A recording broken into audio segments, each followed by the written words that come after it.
हमने स्टडी करना शुरू की है और आज 9वां बाब दानियल की किताब, उसका 9वां बाब बड़ी मशहूर प्रोफेसी है। दानियल 9वां बाब आयत नंबर 24 से 27। 70 वीक्स, 70 हफ्तों की स्टडी है जिसको हम करना चाहते हैं।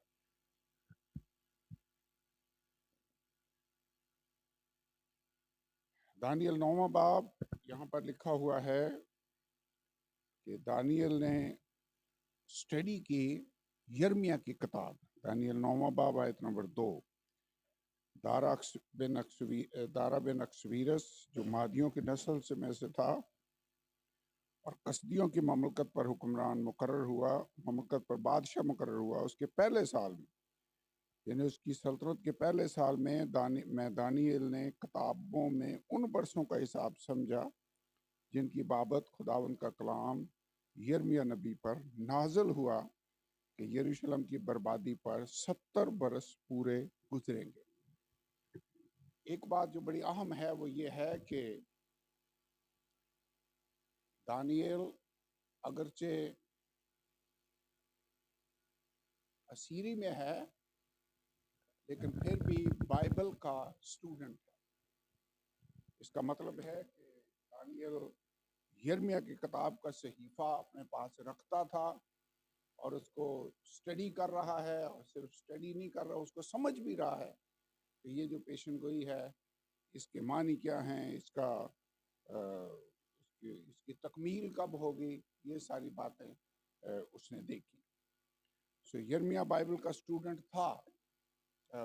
दानियल, हमें भी बाइबल को पढ़ना चाहिए, और सिर्फ पढ़ना ही नहीं बल्कि दानियल ने कैलकुलेशनें भी की कि ये असीरी के लिखा हुआ था 70 साल गुजरेंगे। असीरी कितने साल पर मुश्तमिल है? 70 साल।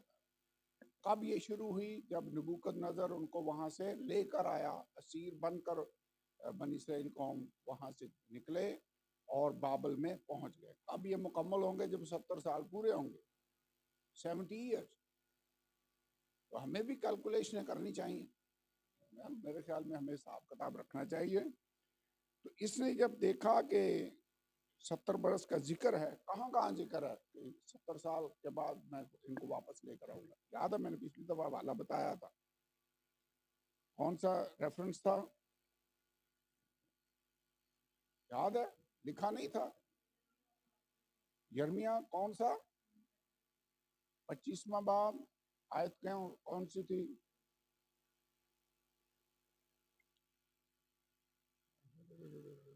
तीसरी कौन सी आयत है? 11 आयत। ये सारी सरजमीन वीराना और हैरानी का बायस होगी और ये कौमें 70 बरस तक शाह बाबल की गुलामी करेंगी। 25वां बाब 11 आयत यिर्मयाह, ठीक है। इसके बाद 29वां बाब मैंने बताया था, 29 चैप्टर, उसकी आयत नंबर 10। 29वां बाब और 10वीं आयत, ये दोनों आयतें यिर्मयाह की किताब में। इसके बाद तवारीख की किताब, उसका 36वां बाब अगर आप देखें तो ये बुनियादी तौर पर 3 हवाला जात हैं जहाँ पर जिक्र था कि ये इतने साल तक असीरी में रहेंगे।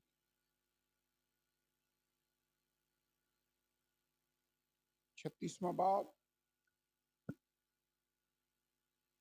दूसरी तवारीख 36वां बाब, आयत नंबर 21, 20 और 21 से 20 आयत से लेकर 23वीं आयत तक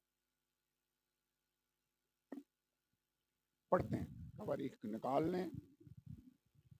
बाइबल में लिखा हुआ है कि 17 आयत से मैं शुरू कर रहा हूँ। चुनांचे वो कसदियों के बादशाह को उन पर चढ़ा लाया उनके गुनाहों के सबब से, जिसने उनके मकदस के घर में उनके जवानों को तलवार से कत्ल किया।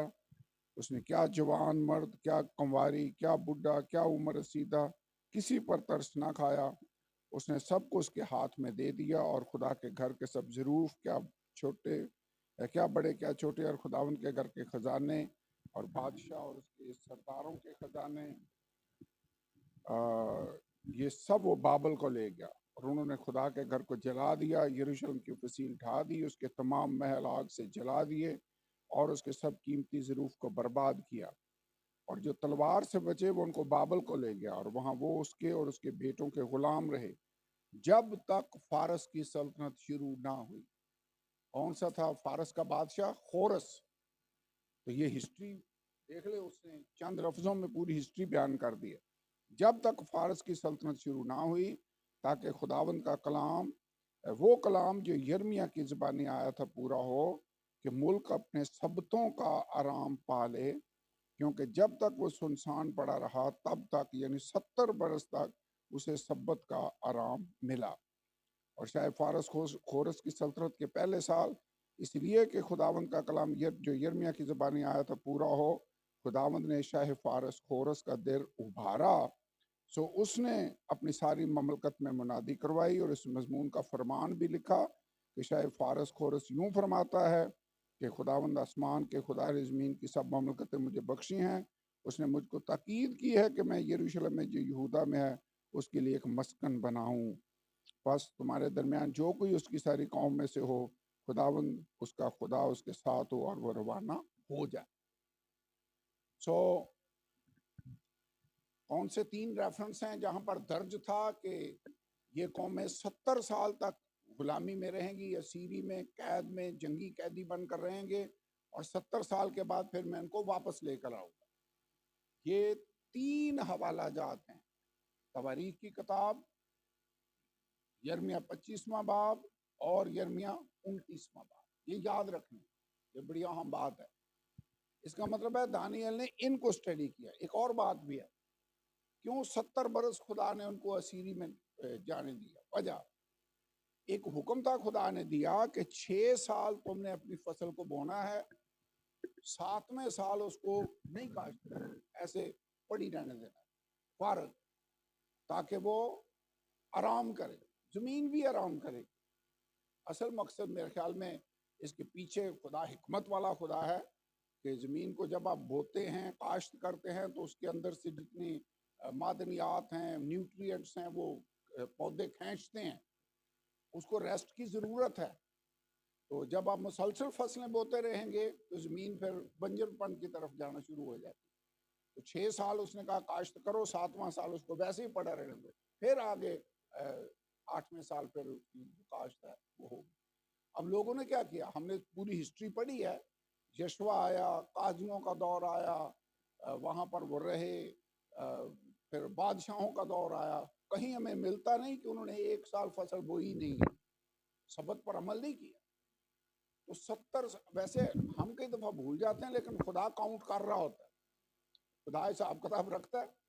उसने कहा ये कैदी होकर जाएंगे, और जितने साल इन्होंने मेरे सबत पूरे नहीं किए, जमीन उतनी देर तक आराम करेगी, कोई उसमें काश्त नहीं करेगा, जमीन सबत मना रही हो। ये भी reason, that was the reason. एक तो उनके गुनाह थे, और एक गुनाह ये भी था कि उन्होंने सबत पर अमल नहीं किया। एक तो बुत परस्ती वाला भी गुनाह था, बाल के इन्होंने वो मजबे बनाए, यसीरत के मजबे बनाए, अमूनियों के देवताओं की परस्तिश हो रही है, मुआबियों के देवताओं की परस्तिश हो रही है, पूरी कौमों का जिक्र है वहां पर। ऊंचे मुकाम बनाए हुए हैं, हर ऊंचे पहाड़ पर, ऊंचे टीले पर, हरे दरख्तों के नीचे बुत परस्ती हो रही है। इस वजह से खुदा उनसे नाराज हुआ, नबियों के मार्फत पैगाम दिया, लेकिन फिर नबूकदनेस्सर के हवाले कर दिया, और वो उनको असीर बना कर ले गया। और ये बड़ा खास नुक्ता था कि 70 साल तक जब तक ये असीरी में रहेंगे, जमीन अपने सबत पूरे कर लेगी। मैंने कई दफा लोगों को ये कहते सुना है कि कई दफ़ा जब हम दाई की अदा नहीं करते खुदा का हिस्सा जो खुदा को देना चाहिए, तो कई दफ़ा मैं उससे ज्यादा अमाउंट डॉक्टरों को बिलों की सूरत में देनी पड़ जाए। ऐसे होता है, क्योंकि खुदा तो काउंट कर रहा होता है कि इन्होंने कितना मेरी नाफरमानी की है, उतना वो खाता उधर से बराबर कर देता है। ये सीरी में गए हुए पीछे से सबत पूरे हो रहे, खाता बराबर हो गया। तो ये यिर्मयाह वाला सहीफा तो जाहिर करता है कि 70 साल असीरी में गुजरेंगे, फिर मैं उनको वापस लेकर आऊंगा। लेकिन तवारीख की किताब वाला जो रेफरेंस है वो ये जाहिर करता है कि ये हुआ क्यों 70 साल के दौरान उनकी वो जो सब्बत का गैप था बीच में उन्होंने पूरा नहीं किया। खुदा ने वो पूरे 70 साल एकदम पूरे कर, इसमें 70 सब्बत कम से कम इन्होंने मिस किए थे। 70 सब्बत कितने हो गए? 490 साल। 490 साल तक इन्होंने सब्बत नहीं मनाए, तो उसने 70 सीधे रखकर सब्बत पूरे कर। तो खुदावन काउंट रखता है, वो बैलेंस भी बराबर रखता है, और उसने यहाँ पर बैलेंस पूरा कर दिया। ओके, दानियल की किताब में अगर हम वापस जाएं तो ये याद रखने वाली बात है कि 3 मुख्तलिफ हवाला जात के अंदर ये जिक्र था, और दानियल ने इनका हिसाब समझा, और दानियल टाट ओढ़ कर राख में बैठकर खुदा की तरफ मतवज्जो होता है, रुख किया, और मुनाजात करके रोजा रखकर टाट ओढ़ कर राख पर बैठकर उसका तालब। और पिछली बार हमने पढ़ा था दानियल दुआ कर रहा है, खुदावंद माफ कर, हमारी खताओं का को वह इकरार कर रहा है, हमारी खताओं को माफ कर, हमारे गुनाहों को माफ कर। दानियल ने तो कोई गुनाह नहीं किया, लेकिन वो अपने कौम के गुनाहों का इकरार कर रहे हैं। शफायती दुआ जब आप करते हैं तो बेसिकली आप किसी के बिहाफ पर दुआ कर रहे हो, उसकी जगह पर। तो ये इंटरसेसरी प्रेयर का बड़ा अच्छा नमूना है, और इसके बड़े ज़बरदस्त अल्फाज हैं जो मैंने पिछली बार भी पढ़े थे। आयत नंबर 17-19 उसने यहाँ पर देखें, उसके अल्फाज पर गौर करें। 18 आयत से, ऐ खुदा मेरे खुदा कान लगाकर सुन, आंखें खोलकर हमारे वीरानों को और उस शहर को जो तेरे नाम से कहलाता देख, कि हम तेरे हजूर अपनी रास्तबाजी पर नहीं बल्कि तेरी बेनिहायत रहमत पर तकिया करके मुनाजात करें। हम अपनी किसी नेकी पर नहीं भरोसा करते, तेरी रहमत पर ट्रस्ट करते हुए खुदावंद हम तेरे हजूर में आते हैं। ऐ खुदावंद सुन, ऐ खुदावंद माफ फरमा, ऐ खुदावंद सुन ले और कुछ कर। ऐ मेरे खुदा अपने नाम की खातिर देर ना कर, क्योंकि तेरा शहर और तेरे लोग तेरे ही नाम से कहलाते हैं। वैसे ये दुआएं मैंने पिछली बार भी बताया था क्यों लिखी गई हैं, ताकि मैं इनकी तरह दुआ करना सीख लें। कितने लोग हैं जिनकी दुआओं का पूरी बाइबल के अंदर अंदराज है, लिखा हुआ है कि उन्होंने ये दुआएं की, उनको पढ़ें और फिर उनके मुताबिक हम दुआ करना शुरू करें। जब ये दुआ कर रहा है, कोहे मुकद्दस के लिए मुनाजात कर रहा है, दुआ में ये कह ही रहा था कि जबराईल आ गया, हुक्म के मुताबिक 21 आयत में लिखा, तेज परवाजी से आया, शाम की कुर्बानी गुजराने के वक्त के करीब उसे मुझे छुआ। अगर ये हैकल गिर चुकी है, यरूशलेम से ये दूर है, लेकिन तीसरे पैर की कुर्बानी का टाइम इसे याद है। जब टाइम मेंशन कर रहा है ना, कब जबराइल आया, तो कहते तीसरे पैर की कुर्बानी चढ़ाने के वक्त के करीब आया। इसका मतलब है ये उसके अंदर से नहीं बात नहीं कि हैकल के अंदर ये कितनी खुदा के घर से मोहब्बत रखता है, अपने शहर से मोहब्बत रखता है। कहते शाम की कुर्बानी चढ़ाने के वक्त के करीब वो आया। उसने मुझे समझाया, मुझसे बातें की और कहा, दानियल मैं अब इसलिए आया हूँ कि तुझे दानिश और फहम बख्शूं। तेरी मुनाजात के शुरू ही में हुक्म सादर हुआ और मैं आया हूँ कि तुझे बताऊं, क्योंकि तू बहुत अजीज है। ये कैसा जुमला है, तू अजीज है, खुदा हमसे मोहब्बत रखता है। ये एहसास, ये जान लेना, नॉलेज कि गॉड लव्स अस, बहुत बड़ी बात है। क्या हमारी दुआएं ऐसे हवा में उड़ जाती हैं या खुदा सुनता है? उसने कहा तेरी दुआ शुरू ही हुई तो तेरी आवाज सुनी गई। तेरी दुआ के शुरू में ही हुक्म सादर हुआ और मैं आया हूं कि तुझे बताऊं, क्योंकि तू निहायत है। बस गौर कर, रोया को समझ ले। तेरे लोगों, तेरे मुकद्दस शहर के लिए 70 हफ्ते मुकर्रर किए गए हैं। दानियल समझ रहा था कि 70 साल असीरी के हो जाएंगे तो खुदा ने वादा किया है, खुदा अपना वादा पूरा कर हमें वापस ले जा, लोगों को बहाल कर। लेकिन खुदा उससे कह रहा था कि तेरे लोगों के लिए 70 साल नहीं बल्कि 70 हफ्ते, यानी 7 गुना उसको बढ़ा दी। जैसे हफ्ते का लफ्ज जो है ये 7 के यूनिट को जाहिर करता है। जैसे 10 के लिए 2.5 का लफ्ज इस्तेमाल होता है, 100 के लिए कौन सा लफ्ज इस्तेमाल होता है? सैकड़ा। 12 के लिए कौन सा लफ्ज इस्तेमाल होता है? दर्जन। दर्जन हो तो इसका मतलब 12 चीज। 10 डिकेड जैसे जिसको कहा जाता है, 10 5 दहाइयों पर मुश्तमिल सफर है, मतलब 50 साल। ठीक है। 100,000 के लिए कौन सा लफ्ज इस्तेमाल होता है? मिलेनियम। 1000 साल दौर, जैसे 1000 साल बादशाही का दौर, मिलेनियल रेन ऑफ क्राइस्ट। 100 के लिए सेंचुरी। ठीक है। 7 के लिए कौन सा लफ्ज इस्तेमाल होता है? हफ्ता। यानी 7 का एक यूनिट हो तो उसको कहा जाएगा हफ्ता। मैं ये इतने सारे लफ्ज लिखे हैं सिर्फ ये समझाने के लिए। ठीक है। जब कहा जाता है ना 70 हफ्ते, तो इसका मतलब क्या है? 70 सेवन्स, 70 साते हैं। ठीक है। इसका मतलब है 490। ये 70 साल थे, ये 7 गुना बढ़ कैसे गए? पिछली बार मैंने बताया था, कौन सा वाला बताया था? मैंने इस्तिस्ना की किताब में ये बताया था कि अगर मैं तुमको सजा दूं और फिर भी तुम ना समझो तो मैं सजा को क्या कर दूंगा? 7 गुना, 7 गुना बढ़ा दूंगा। कौन सा वाला था? हाँ हाँ, ये वाले लिखने इसलिए जरूरी हैं कि बाद में आपके काम आएंगे। पढ़े क्या लिखा है? हवाले 1 सिर्फ निकाल कर पढ़े।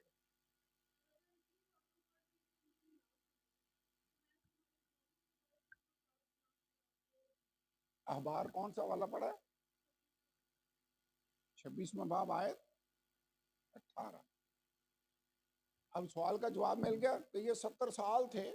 दानियल तो यही दुआ कर रहा था, खुदावन 70 साल हो गए, लोग वापस तू असीरी खत्म कर दे। उसे बताया खुदा ने 70 नहीं बल्कि 7 गुना काम बढ़ गया है, अब 490 साल होंगे। वैसे अगर 70 हफ्ते भी हो तो 70 हफ्तों का मतलब है 490 दिन, और एक दिन के बदले एक साल भी कई जगहों पर खुदा गिनता है। वो कौन से हवाले थे जो मैंने बताए थे? नंबर 1, जब 12 जासूसों को भेजा गया गिनती की किताब में, 40 दिन वो रहे और खुदा ने कहा एक दिन के बदले में मैंने एक साल रखा है, तो 40 साल तक तुम बियाबान में आवारा थे, एक साल के बराबर। मैंने हवाला बताया था, गिनती कौन सा था?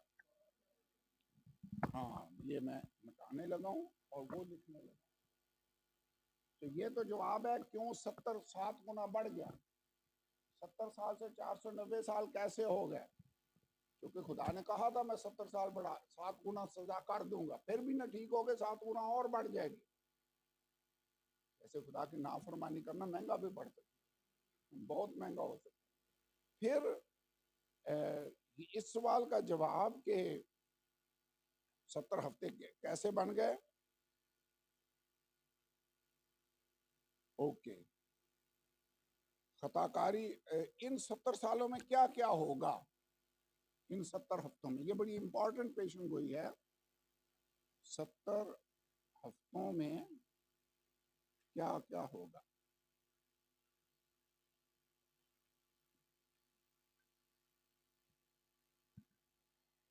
एक दिन एक साल के बराबर है। ये हवाला कौन सा था? अखबार ना, गिनती, बल्कि गिनती 14 बाब, कौन सी आयत? 34। और एक हवाला और भी मैंने बताया था, हिजकियल का हवाला पर याद है वो 40 दिन एक करवट पर लेटा रहा, खुदा ने कहा एक दिन 1 साल के बराबर है। फिर और कितने दिन वो दूसरी करवट पर लेटा रहा, याद आया? हाँ, ये भी लिखें, 2 हवाले हैं। हिजकिय्याल कौन सा चैप्टर था? खोल ले पीछे, हवाला नहीं लिखवाया तो अब लिख ले।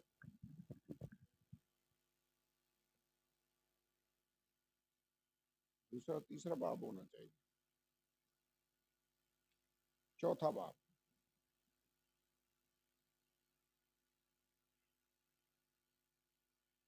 फिर तो अपनी बाईं करवट पर लेट रहे, चौथी आयत, चौथा बाब आयत नंबर 4। और बनी इसराइल की बदकिरदारी उस पर रख दे, जितने दिनों तक तू लेटा रहेगा तो उनकी बदकिरदारी को बर्दाश्त करेगा। मैंने उनकी बदकिरदारी के बरसों को उन दिनों के शुमार के मुताबिक जो 390 दिन है तुझ पर रखा है। 390 दिन, 4 बाब की 4 आयत। 390 दिन का मतलब क्या है? 390 साल। एक दिन 1 साल के बराबर खुदावंद गिन रहा है। इसके बाद छठी आयत, जब तो इनको पूरा कर चुके तो फिर अपनी दैनिक करवट पर लेट रहे और 40 दिन यानी बनी यहूदा के बदकिरदारी को बर्दाश्त कर। मैंने तेरे लिए एक एक साल के बदले एक एक दिन मुकर्रर किया है। समझ आ गई? बाइबल में लिखा है कि एक दिन के बदले खुदा 1 साल गिनता है। बड़ा क्लियर है, ठीक है? तो 490 दिन है, अगर 70 हफ्तों में 490 दिन है, इसका मतलब क्या है? ये है 490 साल बेसिकली। ये तो मैथ वाले फार्मूला हो गया, बड़ा क्लियर काम हो गया। ओके, अब हम आगे बढ़ते हैं।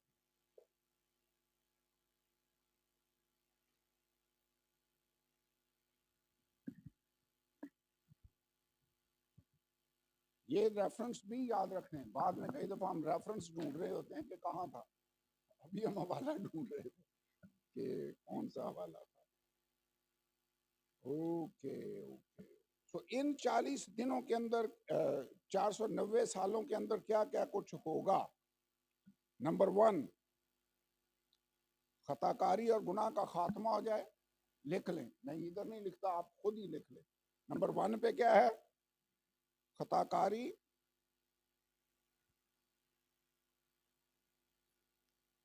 और गुनाह का खात्मा, गुनाह खत्म हो जाए इन 490 सालों में। वैसे खताकारी और गुनाह, ये जो बुत परस्ती वाला था ना मसला, कि वो उन कौमों के बुतों की परस्तिश में चले जाते थे, वो नहीं हुआ इसके बाद। आजकल देखें उस एरिया में वो ये वाला काम खत्म है। तो वैसे गुनाह और खताकारी खत्म तो नहीं हुए, लेकिन जब हम तौबा करते हैं, यीशु ने जो खून बहाया, जो फिदिया दिया, उसको जब हम अपनी जिंदगियों में अप्लाई करते हैं तो हमारे खताकारी और गुनाह खुदा खत्म कर देते। तो इन 490 सालों में इसका मतलब गुनाहों को मिटाने का इंतजाम होगा, यीशु के आने के वसीले से ये हुआ। अब ये सारे काम देखें यीशु के आने पर हुए, खताकारी और गुनाह का खात्मा जो, बदकिरदारी का कफारा दिया जाए। कफारा किसने दिया?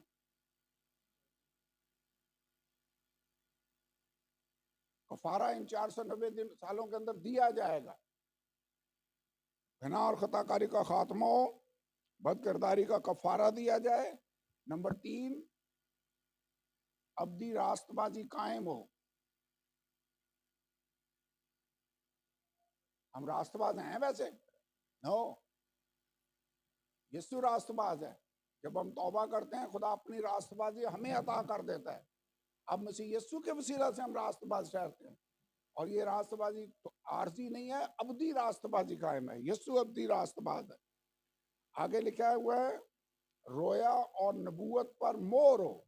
नंबर 4, रोया पर और नबूवत पर मोर। मोर का क्या मतलब है? हाँ? किसी चीज पर मोर लगा दी जाए तो इसका मतलब है तस्दीक, ठीक है?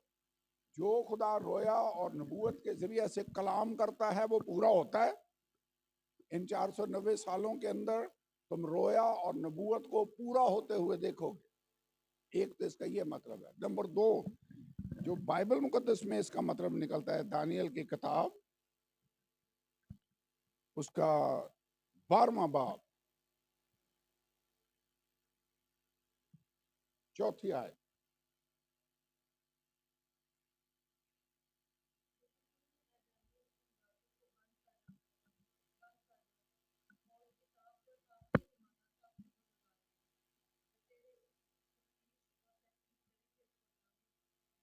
तो मोहर लगा दे, इसका मतलब सील है। सील लगाते थे, जैसे ये लेटर आए आपको टीसीएस की तरफ से, तो उसके ऊपर वो जिसको बंद करते हैं ना, सील लगा देते, ऊपर से लाइन ऐसी मार देते ताकि खुले तो पता चल जाए। इसका यीशु को दफन किया गया, ऊपर मोहर लगा दी। इसका मतलब हिफाजती मोहर जिसको हम कहते हैं, किसी चीज पर मोहर लगा दी जाए तो इसका मतलब है ये अब खुल नहीं सकती। आपको याद है एक किताब थी जिसको 7 मोहरें लगाकर बंद किया गया था मुकाशफा की किताब के अंदर, और वो मोहरें खुली तो समझ आ रही थी कि अब पहली मोहर खोल गई, अब दूसरी मोहर खोल गई, अब तीसरी मोहर। तो तुम्हार होता था जो लपेटते थे, और उसके थोड़े थोड़े फासले पर मोहरें लगी होती थी। इतना सा खुला है एक मोहर, फिर दूसरी मोहर खुली तो और खुल गया, तीसरी मोहर खुली तो जब 7 मोहरें खुली तो पूरा तुम्हार खुल गया कि क्या क्या इसके अंदर लिखा हुआ है, खुदा की क्या मर्जी है, क्या प्लान है, जो रिवील हो गया, जो जाहिर हो गया। तो दानियल की बुक जो है इसके बारे में लिखा है आखिरी जमाने तक इस पर मोहर लगा दे, पोशीदा रहा। लोग पढ़ेंगे, समझेंगे, दानिश अफजू होगी। उस वक्त लोगों को ना वो तो मुकाशफा की किताब की समझ आ रही थी, ना दानियल की किताब की समझ, नबूवत और रोया पर मोहर। वैसे हमें खुदा का शुक्र नहीं अदा करना चाहिए कि आज हम जब पढ़ते हैं दानियल की बुक और मुकाशफा की बुक तो हमें समझ आती है, क्योंकि जब एंड टाइम आ रहा है तो लोगों को खुदा ने इसकी समझ अता कर दी है। Thank God for it. और रोया और नबूवत पर मोहर होगी। लोगों को जब तक एंड टाइम आ नहीं गया कलाम की समझ आ ही नहीं रही थी। और आखिरी काम नंबर 5, रोया और नबूवत पर मोहर हो, पाक तरीन मकाम ममसू किया जाए।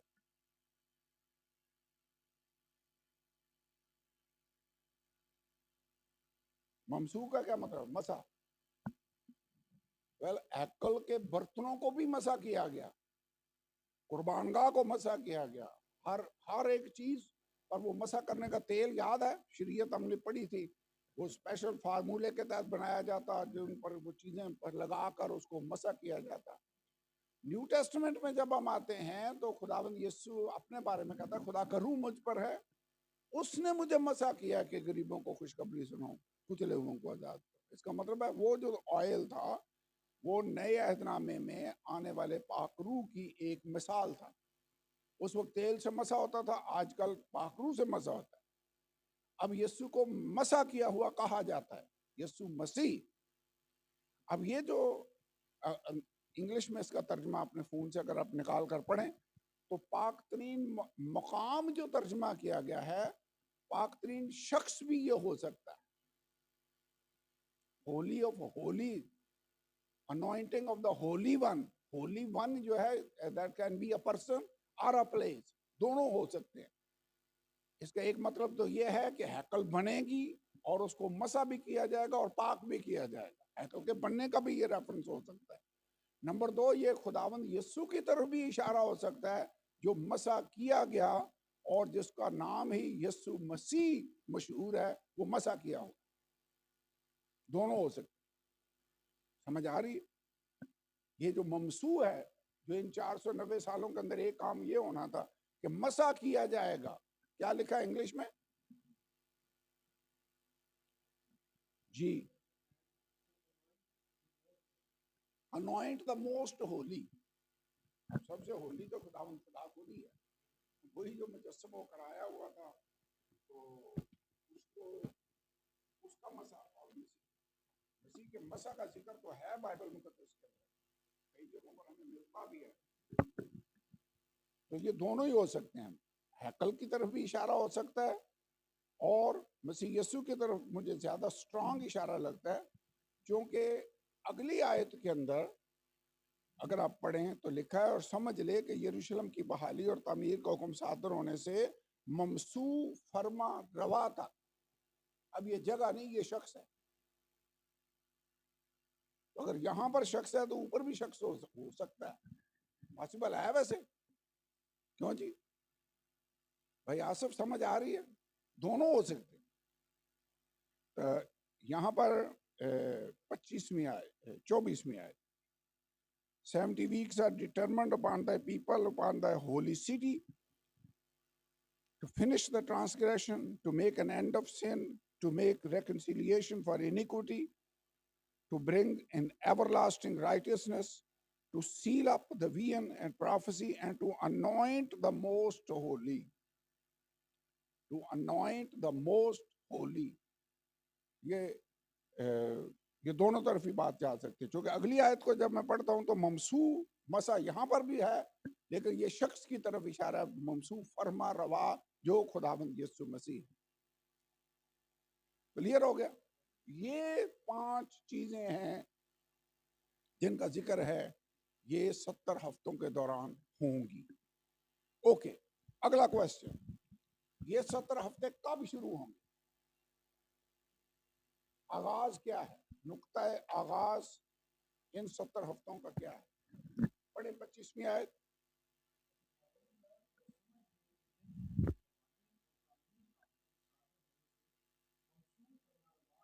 यरूशलेम की तामीर का हुक्म सादर होने से ममसू फरमारवा तक।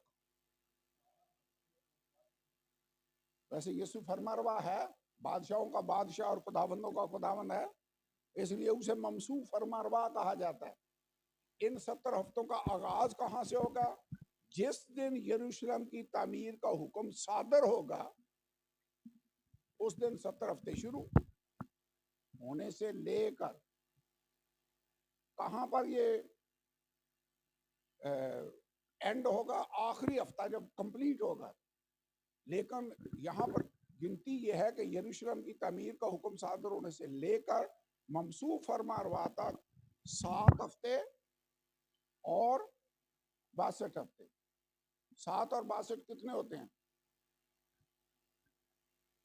69। एक हफ्ता रह गया। फिर पढ़ें 25वीं आयत, क्या लिखा? बाइबल खोल लें।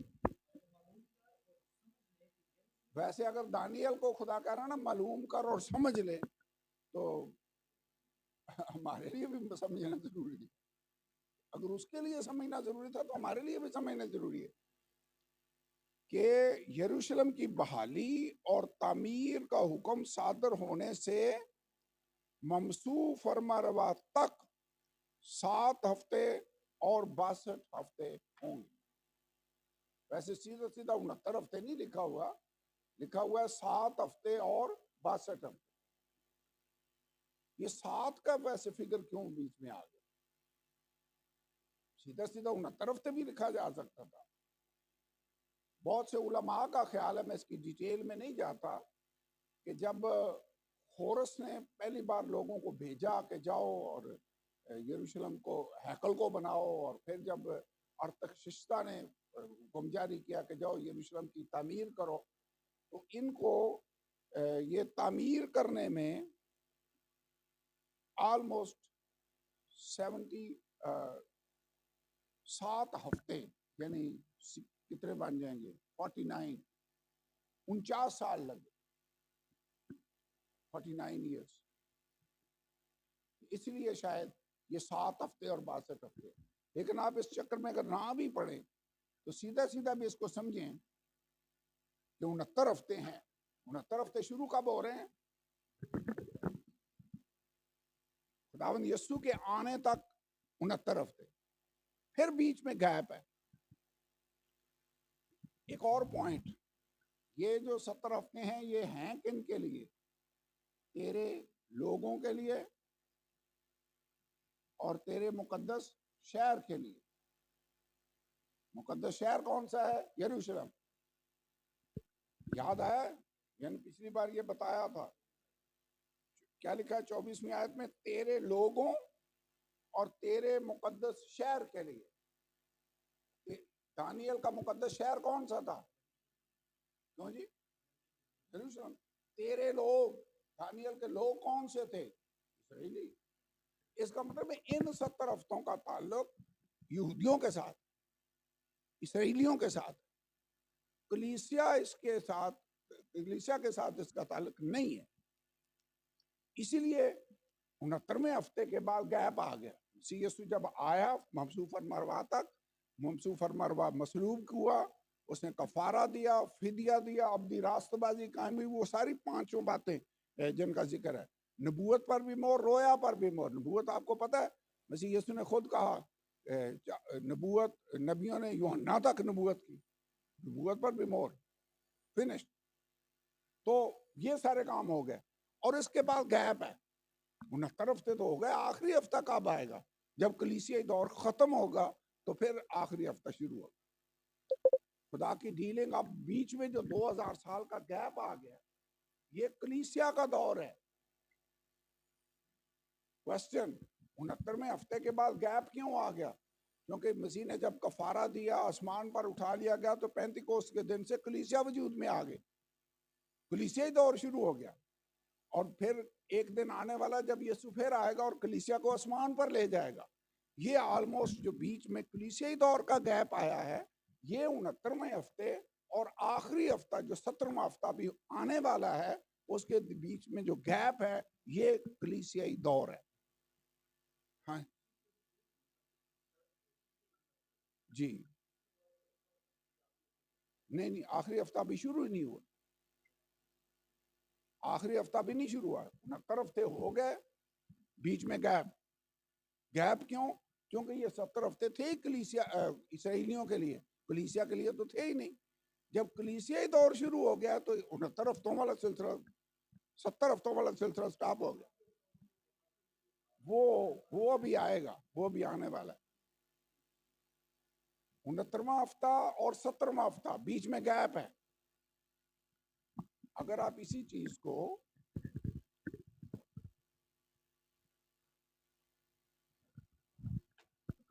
टाइम लग के हिसाब से देखें, अगर यहां पर 445 कबल अज मसीह में यरूशलेम की तामीर का हुक्म सादर होता है, ठीक है, और भी हुक्म सादर हुए। खोरस बादशाह ने हुक्म सादर किया यरूशलेम की जो हैकल है वो बनाने का। दारा बादशाह ने हुक्म जारी किया हैकल की तामीर का। फिर अरतक्षिश्ता बादशाह ने हुक्म जारी किया कि यरूशलेम को तामीर किया जाए, दीवार बनाई जाए। पहले अजरा के दौर में ये हुआ, अजरा जाकर हैकल को बनाया। नेमिया जब जाता है तो उसने यरूशलेम की फसील को और शहरों को, शहर को, घरों को उसने तामीर किया। ये हुआ 445 कबल अज मसीह। ये 17 हफ्ते शुरू कब हुए? जब ये हुक्म जारी हुआ, ठीक है। इनके दरम्यान ये काम होंगे, वो जो 5 काम हमने लिखे थे। फिर जब 69 हफ्ते होंगे, ये आ गया ममसू फरमारवा तक, यानी खुदावंद यीशु मसीह तक हम पहुंच गए। अब आप अगर देखें, कैलकुलेट करके देखें ना, तो 445 कबल अज मसीह में 490 साल अगर आप गिने तो कहां तक आप पहुंचेंगे? यहां तक जाएंगे तो जीरो आ जाएगा, 445 साल होगा, ठीक है। 490 में से 445 साल निकाल दें तो बाकी कितने बचते हैं? 45 साल। अब बीच में ये याद रखना है कि यहूदियों का जो कैलेंडर है उसका साल है 1260 दिन का ना, 360 दिन का। 1260 का भी अदद है। 360 का इसलिए कि वो चांद के हिसाब से चलते हैं, लूनर कैलेंडर उसको कहा जाता है। यानी 12 महीने हैं, 30 दिन का महीना गिना जाता है, और 12 तो 36, 360 दिन का एक साल है। हमारा जो कैलेंडर आजकल चल रहा है, ये तो था चांद जितनी देर में जमीन का चक्कर काटता है, वो 30 दिन। जितनी देर में जमीन सूरज के गिर्द घूमकर आती है, ये जो पूरा सर्कल है ये 365 दिन में चक्कर मुकम्मल करती है। तो हमारा जो साल है ये 5 दिन यहूदियों के साल से ज्यादा है। तो इसलिए उनके कैलेंडर के हिसाब से अगर आप साल गिनते हैं और हमारे हिसाब से आजकल जब हम कैलकुलेट करते हैं तो दिनों का फर्क आता है। हाँ? 5 दिन एक साल में ही, और जब 490 साल आप गिन रहे हैं तो इसमें तो काफी सारा फर्क आ जाए। ये 33 साल तक बनना चाहिए, बिल्कुल होना सन। और फिर जीरो का भी नहीं पता चल रहा कि जीरो किधर है। 445 कबल अज़ मसीह और फिर एक सन शुरू हो गया, 2 3, जीरो जो है वो तो है ही नहीं बीच में। यानी जहां पे 445 कबल अज़ मसीह आ गया, फिर कहेंगे 1 साल हो गया, 2 साल, 3 साल, यानी जीरो नहीं है बीच में, यानी 1 साल बीच में से वो भी जाएगा। एक और बात भी है, मैं कैलेंडरों की अब आपको गोरख धंधे में डालने लगा। वो ये है कि हेरोदिस जो था, हिस्ट्री बताती है कि ये 5 कबल अज़ मसीह में या 4 कबल अज़ मसीह में मर गया। He died।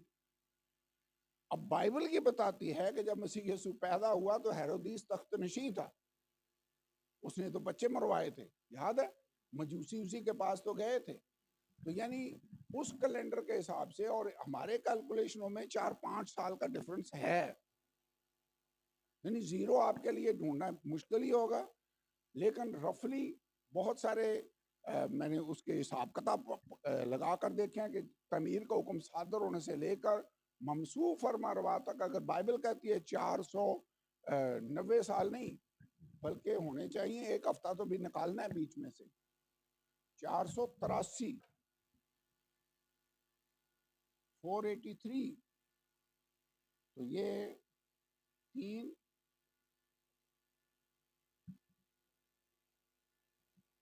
कितने साल होंगे, 7 साल नहीं, अपने 483,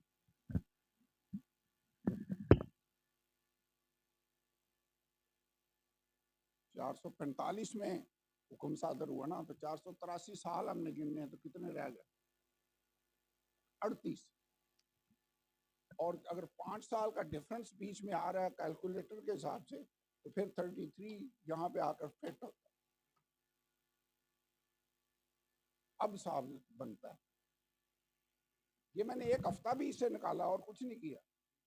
टोटल 490 साल है ना, ये आखिरी हफ्ता तो अभी आना है, ठीक है। 483 साल है, शुरू हो रहा है 445 कबल अज़ मसीह, मसीह के आने से पहले की बात हो रही। तो इसमें से 445 साल निकालेंगे तो बाकी रह जाएंगे 38 साल। 38 साल में हेरोदिस अगर 4 कबल अज़ मसीह में मर गया, तो बाइबल कहती है मसीह के दौर में जब वो पैदा हुआ तो हेरोदिस था, तो इसका मतलब कम से कम 5 साल का, 4-5 साल का डिफरेंस है। 4 इयर्स, एटलीस्ट 4 इयर्स का डिफरेंस है। तो 33 एडी तक आप पहुंच जाते हैं, जो मसीह यीशु की मसलूबियत का साल है, ऑलमोस्ट। इसका मतलब है दानियल की किताब इस कदर एक्यूरेट किताब है कि इसने तो बता दिया कि मसीह यीशु आएगा कब, ममसू फरमारवा कब आएगा। फिर अगली आयत आप पढ़कर देखिए, लिखा ममसू फरमारवा तक 7 हफ्ते और 62 हफ्ते होंगे, तब फिर बाजार तमीर किए जाएंगे, फसील बनाई जाएगी, मगर मुसीबत के अयाम में। नेहमिया की किताब आप पढ़ कर देखिए, अजरा की बुक पढ़ कर देखिए, तूबिया और सनबलत और जिशम और ये अरबी और ये लोग मुखालफत कर रहे थे। मुसीबत के अयाम के अंदर हैकल की तामीर और यरूशलेम की दीवार की तामीर हो गई। लेकिन इंटरेस्टिंग बात यह है कि 52 दिन के अंदर, नेहमिया की बुक के अंदर लिखा है, इन्होंने यरूशलेम की दीवार बना दी। हम एक कमरा बनाने लगे तो 52 दिन में नहीं बनता, उन्होंने पूरे यरूशलेम शहर की दीवार 52 दिन के अंदर, 52, 2 महीने से भी कम अरसा है, 60 दिन हो तो 2 महीने बनेंगे ना, 52 दिन के अंदर इन्होंने नेहमिया की बुक के अंदर लिखा हुआ है। कौन सा बाब था? 6 बाब की 15 आयत में ये लिखा हुआ है, ये रेफरेंस लिख लें। तो ये यहाँ पे लिखा हुआ था कि बाजार तामीर किए जाएंगे, फसील बनाई जाएगी, मगर मुसीबत के अयाम में 26 आए और 62 हफ्तों के बाद वो ममसूक कत्ल किया जाएगा। 62 और 7 69 हफ्ते, 7 और 62 आया ना, तो 62 हफ्ते जब पूरे होंगे तो वो ममसूक कत्ल किया जाएगा। ममसूक कौन है? कत्ल किया जाएगा। इसका मतलब मसीह की मसरूबियत की पेशन गोई यहाँ पर मौजूद है। जब 69 हफ्ते पूरे होंगे, अराउंड 33 AD मसीह कत्ल किया जाएगा। वो ममसूक कत्ल किया जाएगा और उसका कुछ ना रहेगा।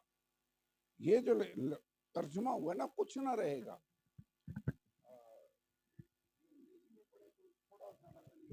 नॉट फॉर हिमसेल्फ, वो ममसूक कत्ल किया जाएगा लेकिन अपने लिए नहीं।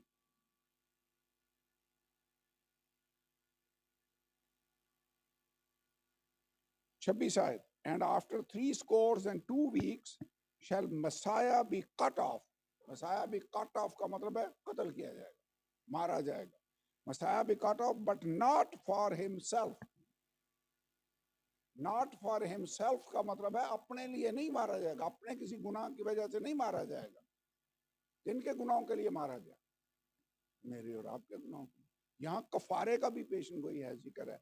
वो मसीह हमारे, लिखा ना, यशायाह कहता है खुदा ने हम सब की बदकिरदारी उस पर ला दी, हमारे ही गुनाहों के लिए उस पर सियासत हुई, हमारी सलामती के लिए उसने हमारे गुनाह ले लिए। ये जो लिखा है ना, नॉट फॉर हिमसेल्फ, ये बड़ा आम जुमला है। तो यहाँ इसका तर्जुमा मुझे लगता है कुछ ना रहेगा, ये तर्जुमा नहीं है। वो अपने लिए नहीं मसलूब होगा, वो हमारे गुनाहों के लिए मसलूब होगा। आगे लिखा एक बादशाह आएगा। अब यहां पर मसीह की बात तो हो गई, यीशु आ गया, उसने कफारा दिया। फिर अब आखिरी दौर की तरफ जा रहा है बात कि एक बादशाह आएगा। ये बादशाह जो आएगा, ये कौन है? एक बादशाह आएगा मुखालिफ मसीह। अब 69 हफ्तों के बाद 2000 कलीसियाई दौर,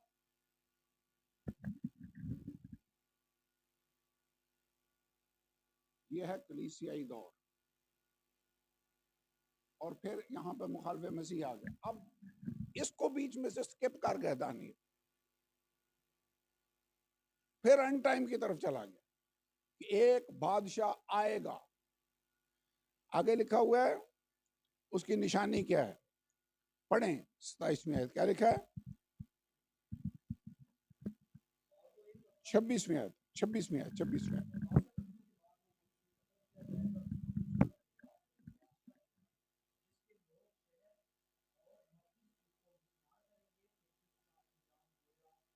अच्छा, एक बादशाह आने वाला है, ये हमारे लिए क्लियर होना चाहिए कि ये मुखालिफ मसीह की बात हो रही है, एंटी क्राइस्ट।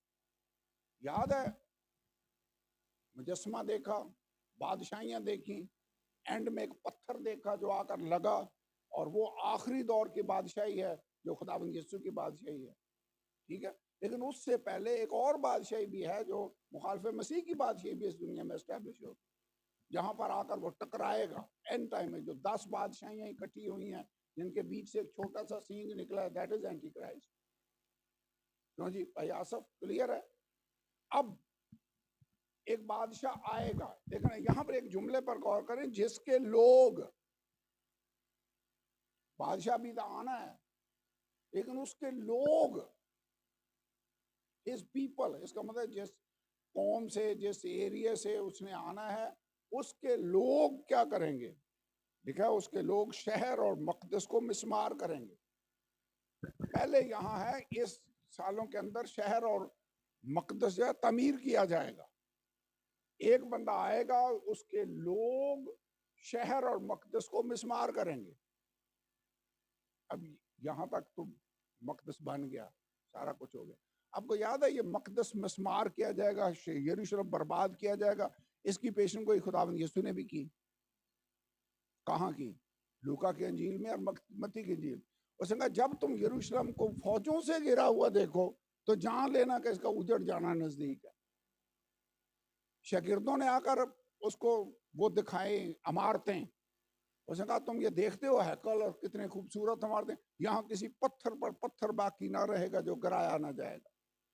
मसीह ने पेशन गोई की, दानियल ने भी पेशन गोई की। उसने कहा एक बादशाह आएगा जिसके लोग, एक बादशाह आने वाला है एंटी क्राइस्ट, लेकिन उसके लोग आकर मकदस और शहर को मिस्मार करेंगे।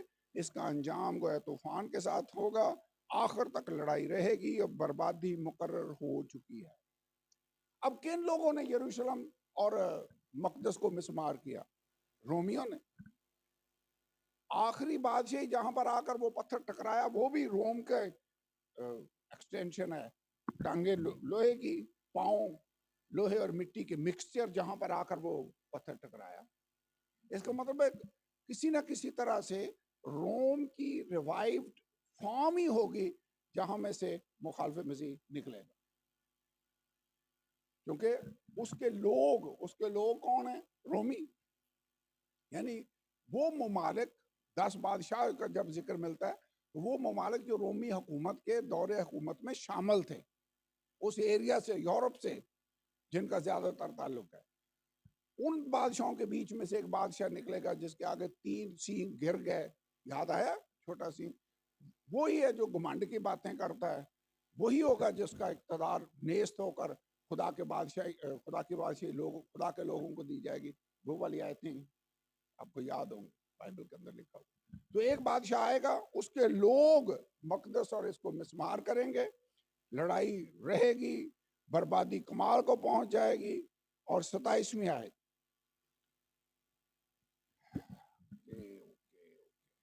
ये जुमला याद करें, एक हफ्ता के लिए अहद कायम करेगा। कौन करेगा? जो बादशाह आएगा। अब बात यीशु की नहीं हो रही, अब मुखालिफ मसीह की बात हो रही है। अब वो बादशाह जो आएगा उसकी बात हो रही है। बाइबल खोल लेंगे तो फिर आपको समझ आएगी। एक बादशाह आएगा जिसके लोग शहर और मकदस को मिस्मार करेंगे। आगे पूरी डिटेल है और लिखा है, और वो एक हफ्ता के लिए बहुतों से अहद कायम करेगा। कौन सा हफ्ता? ये जो एक हफ्ता बाकी रह गया, 17वां हफ्ता। इस हफ्ते के लिए ये अब 17वां हफ्ता रह गया, आखिरी हफ्ता कह लो। इसमें ये वैसे हफ्ता शुरू कब होगा? जब एंटी क्राइस्ट आएगा, एक हफ्ता के लिए बहुतों के साथ अहद कायम करेगा। अंग्रेजी में थोड़ा सा ज्यादा क्लियर है, 27वीं आयत, and he shall confirm the covenant with many for 1 week. यहां पे जो लिखा ना कायम करेगा, अंग्रेजी में लिखा है he will confirm the covenant. मुझे तो लगता है कि ये जैसे इब्राहिमिक कवेनेंट आजकल बड़ा मशहूर है, जो ट्रंप ने मिस्र और बहुत से मुल्कों के साथ, बहुत से मुल्क उस मुआहदे में शामिल हो गए हैं। फ़लस्तीन उसमें शामिल है, मिस्र उसमें शामिल है, और कितने मुल्क उसमें शामिल है। ये बंदा आएगा और एक अहद को कन्फर्म करेगा हफ्ते के लिए। न्यारी अहद शायद हो, लेकिन कन्फर्म का मतलब क्या होता है? तस्दीक करना, उसमें शामिल हो जाना। ये अब चेयरमैन होगा, कहेगा मैं तुम्हारे साथ इस अहद को कन्फर्म कर रहा हूँ, जो जो इस अहद में शामिल है। अब इस अहद के अंदर हैकल की तामीर शामिल हो। कैसे? क्योंकि लिखा है इसके लोग मकदस और उसको बर्बाद करेंगे। अब इसके बाद यहाँ पर ये काम हो गया। कब हुआ? 70 सन में, 70 AD में रोम का जनरल टाइटस आया और उसने आकर मकदस और हैकल को मिस्मार कर दिया। TITUS, Titus. ये था रोमी, ये रोम का जनरल था टाइटस। उसकी फौजों ने आकर इसको खत्म किया। अब यहां पर लिखा है ये बंदा आएगा, एक हफ्ता के लिए बहुतों से अहद कायम करेगा। निसफ हफ्ता में, ज़िबिया और अदिया मौकूफ करेगा। इसका मतलब है हैकल बन जाएगी, तो अब यहाँ पर हैकल बर्बाद हो गई है, अभी तक हैकल नहीं है। तो लुक्स लाइक ये जो एग्रीमेंट होगा इसमें हैकल की तामीर शामिल होगी, हैकल बनेगी बाइबल के मुताबिक। हैकल क्यों? क्योंकि मुकाशफा की किताब के अंदर भी हैकल नजर आ रही है बनी हुई। मुकाशफा के 11वां बाब पढ़ कर देखें, हैकल वहां मौजूद है। फिर हैकल होगी तो ये हदिया और ज़बिया मौकूफ करेगा ना। हैकल होगी, कुर्बानियों का निज़ाम चल रहा होगा, ये बंदा आएगा और ये एग्रीमेंट ख़त्म करके अपनी परस्तिश का मुतालबा लोगों से करेगा, कुर्बानियां ख़त्म करके ये काम कर। आई समझ आ रही है कि अगली भी गई? ठीक है, हाँ।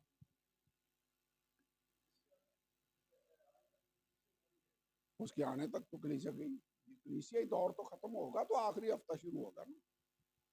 कलीसिया इसके आने से पहले शायद ये हो, अभी भी कहीं हो, जाहिर नहीं होगा। जब दौर आखिरी हफ्ते शुरू फिर होना, जब इसने एग्रीमेंट करना कंफर्म। आखिरी हफ्ता कब शुरू होगा ये मैंने क्वेश्चन अभी बताया। कब शुरू होगा? जब वो बादशाह जो आएगा एक हफ्ता के लिए बहुतों से अहद कायम करेगा। हाँ, जाहिर होगा और एग्रीमेंट करेगा। मुआहदा जब होगा कंफर्म करेगा। और देखें ये मुआहदा सिर्फ इसराइलियों के साथ नहीं है। लफ्ज क्या लिखा? 27वीं आयत पढ़े। और वो बहुतों से, काफी सारी नेशंस हैं। अभी भी देखें इब्राहिम अकॉर्ड में कौन कौन से मुल्क आ गए हैं। इसका मतलब मुआहदा उनके ताल्लुक से है। गजा में अमन जो बोर्ड कायम हो रहा है, पीस बोर्ड, उसमें कितने मुल्क शामिल हो गए? पाकिस्तान भी उसमें शामिल हो गया। तो ये बहुतों के साथ अहद कायम करेगा, लेकिन निसफ हफ्ता में ज़बिया और हदिया मौकूफ करेगा। फसीलों पर उजाड़ने वाली मकरूहात रखी जाएंगी। ये उजाड़ने वाली मकरू चीज क्या है? असल में हिस्ट्री में इससे पहले एक दफा ऐसे हो चुका है। एंटियोकस एपिफेनस नाम का एक बादशाह आया जो यूनान का था, जो ऊपर शुमाल की अतराफ में जो शाम का इलाका और इर्द गिर्द के ममालिक में हुक्मरान था। उसने हैकल पर आकर उसको नापाक किया। उसके मजबा पर उसने ज़्यूस देवते का मुजस्मा बनवाया और उसके मजबा पर उसने सूअर की कुर्बानी गुजरानी। हैकल में ज़्यूस का मुजस्मा बनवाया, नस्ब किया और सूअर की कुर्बानी गुजरानी, और लोगों को मजबूर किया यहूदियों को कि उसको खाएं। वो उसको नहीं खाते थे क्योंकि बाइबल में उसको मना किया गया। और खून का उसने छिड़का हैकल पर, नापाक किया, मतलब उसने उसकी बेहुरमती करने की कोशिश की। जो आने वाले दौर में जो एंटी क्राइस्ट करने वाला है वो उसकी एक झलक थी। अभी हम 10वें चैप्टर में जब जाएंगे तो उसका थोड़ा सा जिक्र पढ़ेंगे। ओके, तो एक बादशाह आएगा, निसफ हफ्ता में एग्रीमेंट तोड़ देगा।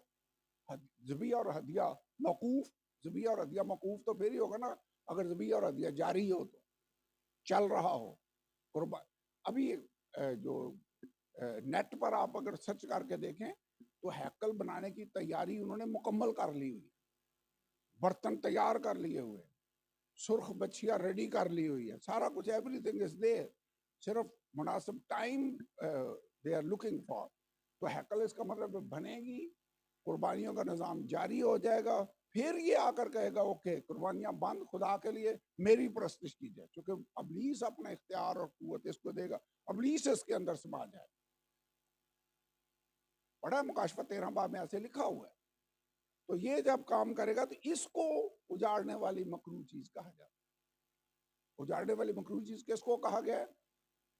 जब हैकल की बेहुरमती की जाए, पाक जगह पर वो ज़्यूस का मुजस्मा उन्होंने लगा दिया।